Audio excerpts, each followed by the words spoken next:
It was January 2002, and OVW was running their first show at Muncie Central High School, the high school I was going to at the time.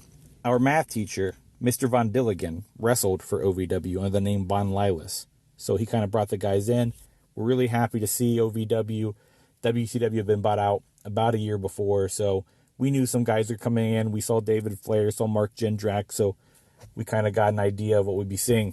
I remember my friends and I stayed after school, hanging out by the back door, watching the wrestlers come in, trying to figure out who was who, being impressed at some of these guys. I remember this kind of jacked, bald guy coming in. We asked him who he was. He told us he was a man of 7 penises. That was the Damage. That was Danny Basham, I believe. The main event, Sean O'Hare, who looks like a human tank, and his partner, the Prototype, who's this other jacked guy who just looks physically beyond belief.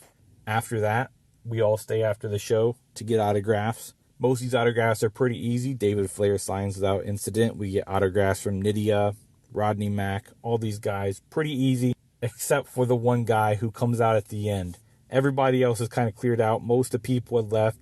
The Prototype comes out after all this, sitting on the bleachers, and I think this is the one. I can get the one autograph here that'll put me over the top, right? Everybody else has everybody else. I don't see anyone else here getting this autograph, this guy who came out late. So I go up and I hand him my little notebook and I say, hey, can I get an autograph? He looks at me, smirk on his face, and says, hey kid, you got $1? No, I don't have $1. No dollar, no autograph. I start to walk away. The Prototype says, hey kid, give me your book, I'll sign it.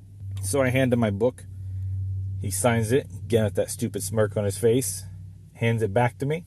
I'm excited, I thank him. I run outside, go to compare my autographs with my friends. I get to the back page, and I get there and I try to show it off. And my friends and I all behold at the same time this autograph that just says, you're a bitch. Doesn't say the Prototype, doesn't say his name, it's just, you're a bitch. Initially, thought it was a massive heel move, and it is a massive heel move. But as time goes on, no one will remember anything more from that event, especially among my friends, than they'll remember John Cena calling me a bitch on paper. If you don't know, John Cena's name was the Prototype in OVW and UPW in Los Angeles. 20 years later, this is a fun one. I thought about whether I should play this call or not because I don't want to really punch up at John Cena or, I don't know, tell tales where he looks bad necessarily. So I did kind of question myself, like, does he look bad in this? He's obviously a very good human being, does all these Make-A-Wishes. His tally card for being great is up there.